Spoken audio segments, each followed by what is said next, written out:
கர்த்தருடைய பரிசுத்த நாமத்துக்கு ஸ்தோத்திரம். இன்றைய தேவனுடைய செய்தி என்னவென்றால், கர்த்தருக்கு பயப்படுகிற பயம், the fear of God. நம்ம எல்லாருக்கும் தெரியும் பயம். பயம் எனக்கும் இப்ப பயமா தான் இருக்கு. ஏன்னா ஃபர்ஸ்ட் டைம் நான் இப்படி ஒரு வீடியோ போடுறேன். ஆனா என் தேவன் எனக்கு பலப்படுத்துகிறவரா இருக்கிறார். பயப்படாதே, நான் உன்னுடனே இருக்கிறேன் என்று சொல்லி இருக்கிறார். அவருடைய வார்த்தையை நான் பிறருக்கு சொல்லும்படி என்னுடைய பயத்தை என் தேவன் என்னிலிருந்து நீக்கி போட்டு விட்டார். அது நிமித்தமாக நான் இந்த நேரத்தில் பேசிக் கொண்டிருக்கிறேன். கர்த்தருக்கு பயப்படுகிற பயம் ஞானத்தின் ஆரம்பமாயிருக்கிறது. கர்த்தருக்கு பயப்படுகிற, அவருடைய நாமத்திற்கு பயப்படுகிறவர்களுக்கு நீதியின் சூரியன் ஒதுக்க செய்கிறவராயிருக்கிறார். அது செட்டைகளின் கீழ் ஆரோக்கியம் தருகிற போகிறார்.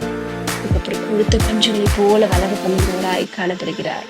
அதனால் பயத்தை மேற்கொள்ள என் தேவனாகிய கர்த்தர் மீது நாம் பயம் வைத்திருக்கிறது. பயப்படாது, நான் உடனே இருக்கிறேன் என்ற வாக்கு தத்துவம் நம்முடைய வாழ்க்கையை நிறைவேறத்தக்கதாய் காணப்படுகிறது.